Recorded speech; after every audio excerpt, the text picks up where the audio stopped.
Halo, selamat malam. Salam 1, 2, 3, yes, yes.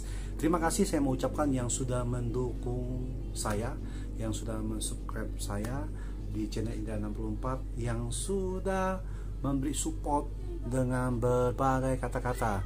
Dan saya ingin mengucapkan beribu-ribu banyak terima kasih, kiranya kalian diberi mudahkan dan diberikan rezeki sebanyak-banyak dalam keluarga kalian. Oke, hari ini saya mau belajar tentang bagaimana distributor versus grosir, grosir versus retail. Oke, kenapa saya bicara seperti ini? Oke, saya bicara tentang retail versus grosir. Sesungguhnya toko retail ini adalah toko yang mengambil pengambilannya di tempat grosir, dan toko retail tidak selalu setia dalam pengambilan barang-barangnya. Kita bicara di bidang consumer good. Kenapa saya bicara seperti ini? Toko retail ini biasanya mereka suka membandingkan harga grosir si A kepada grosir si B atau grosir toko si C. Kenapa? Karena mereka mencari harga yang murah. Mereka mencari harga yang murah dan mereka akan menjual lagi ke user.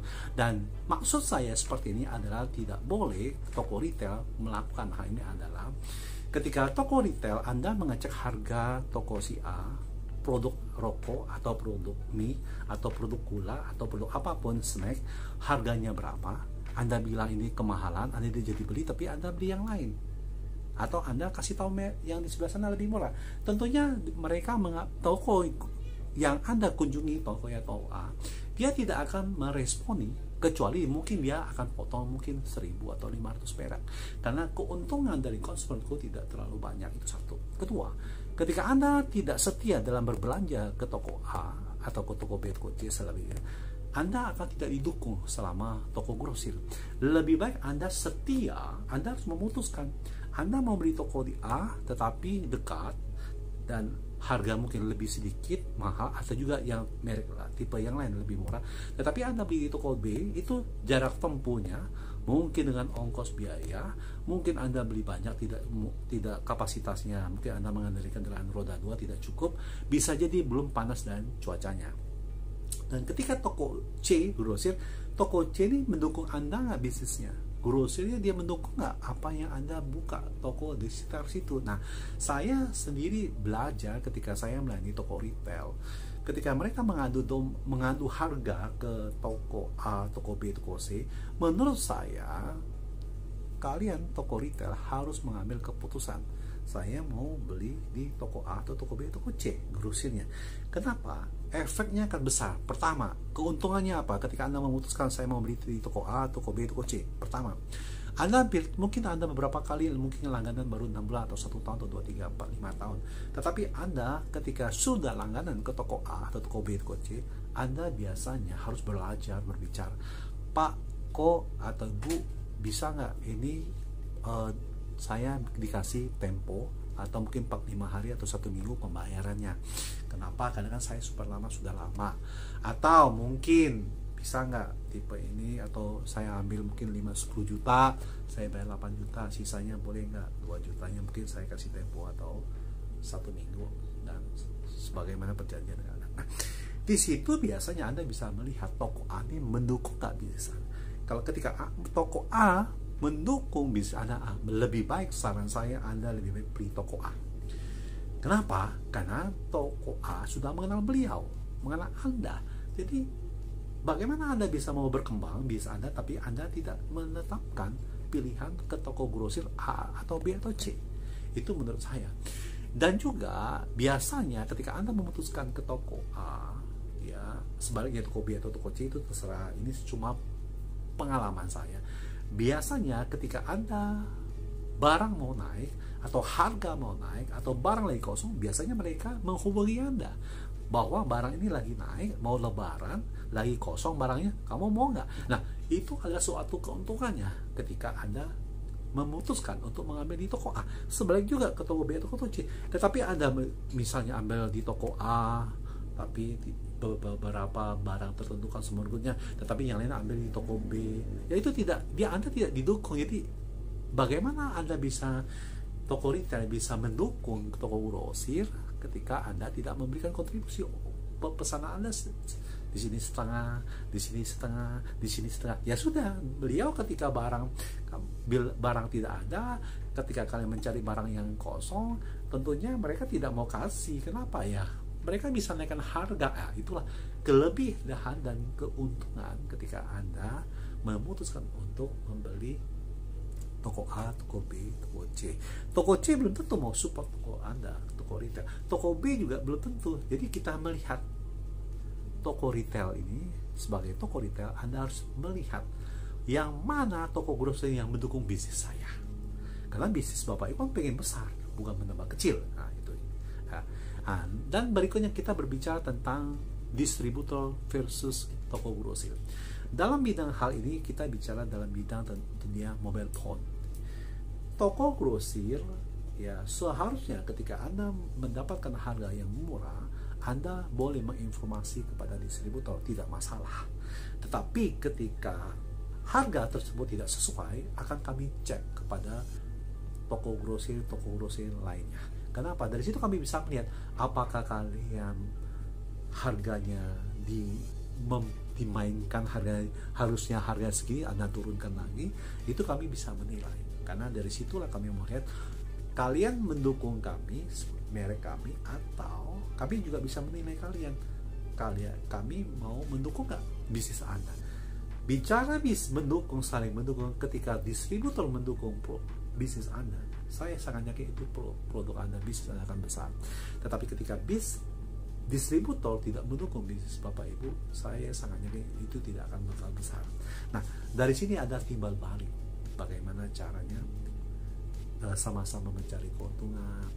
Kita bicarakan hal-hal yang dulunya seperti ini, sekarang saya seperti ini. Itu tidak masalah, itu memang, maaf kata bahasa saya, itu rezeki, itu memang rezeki Bapak Ibu. Tetapi ada timbal baliknya. Ketika Anda untung, kami tidak melihat keuntungan Anda berapa. Ketika Anda rugi, Anda melihat kerugian itu berdampak dengan hubungan. Nah, menurut saya cara bisnis seperti itu bukan zamannya lagi.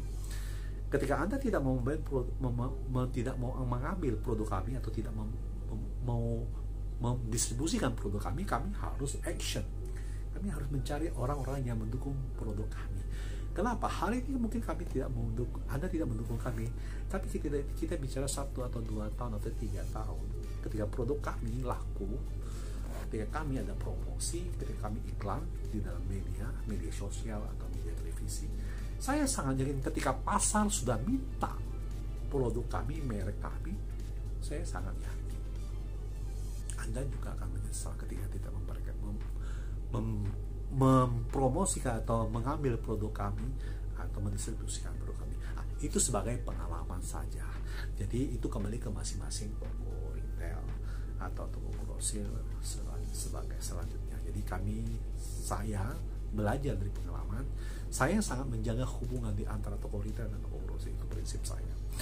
Karena saya mau melihat sejauh mana saya bisa menyumbangkan ide-ide, mengembangkan bisnis toko Bapak Ibu dimanapun kalian berada, tentunya di daerah-daerah. Dan saya bisa memiliki kapasitas tentunya dalam bidang apapun, dalam bidang motivation, tentang melayani pelanggan, cara jual, strategi pelayanan. Saya karena saya sudah punya pengalaman tentunya di pameran event sebagai SPB, saya mengalami hal itu. Tidak mungkin Anda mau sukses, tidak mungkin Anda bisa naik jabatan, tetapi Anda tidak mau susah. Saya bicara seperti kenapa? Setialah perkara kecil. Anda tidak mungkin dikasih perkara yang besar kalau Anda tidak mau perkara yang kecil. Nah, hal itulah yang saya bisa katakan hari ini, bahwa saya mulainya dari sales toko. Saya mulainya dari timbang minyak, bekerja sama orang. Dari situ, dan saya belajar dari awal ketika saya menjual sayur. Dari situ, ketika saya belajar dari awal, ketika saya tahu susah, dan saya bagaimana saya juga merasakan ketika orang sebagai sales pemula, sebagai sales mungkin kanvas, sebagai sales stakeholder, kalian begitu susah. Dan saya mengerti, dari situlah orang pintar tidak mungkin memimpin orang pintar. orang pintar adalah ketika kita memimpin adalah orang yang bodoh. Nah, justru orang pintar tuh membutuhkan orang yang bodoh untuk dipimpin.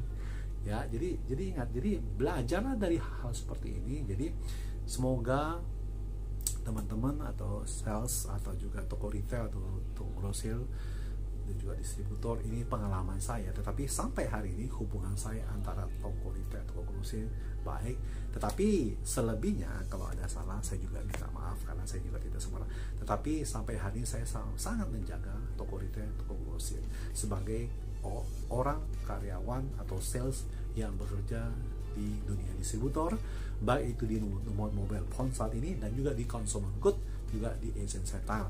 Saya juga memiliki pengalaman, makanya saya bercerita, saya share dan bikin konten hal seperti itu. Dan jangan lupa kalian sebagai toko retail dan toko grosir juga distributor, kiranya ini memberi suatu pencerahan ketika teman-teman toko retail harus memutuskan mau ngambil toko siapa atau toko grosir yang dukung siapa. Sebaliknya toko grosir harus melihat perusahaan ini mendukung bisnis Anda atau tidak. Dan kami sebagai distributor atau mungkin Bapak Ibu yang punya perusahaan, harusnya kita bisa menilai yang bisa mendukung bisnis kita ini siapa saja, toko grosir atau toko retail. Dari situ kalian bisa mengembangkan bisnis kalian, dan saya sangat yakin bukan masalah kita tidak ada SDM-nya yang lebih hebat, bukan kita tidak ada dananya untuk mengembangkan perusahaannya, tetapi kita harus banyak belajar bagaimana kita saling mendukung satu sama lain dan saling belajar dan saling menguntungkan. Oke, teman-teman, di sini saja yang saya bisa bagikan tentang apa yang saya dapatkan ketika dalam proses dari awal dan ketika saya menemukan hal-hal, ada persaingan, ada juga ketika toko retail pengambilannya ke toko grosir ke distributor, seperti apa bisnisnya yang harus didukung, yang mana tidak didukung, seperti itu untuk bisnis kalian semua. Oke, salam 123. Yes, selamat malam, dan kiranya kalau ada salah saya mohon maaf, dan kiranya ini sangat membantu untuk pencerahan dalam dunia kerja di sana. Salam 123, selamat malam.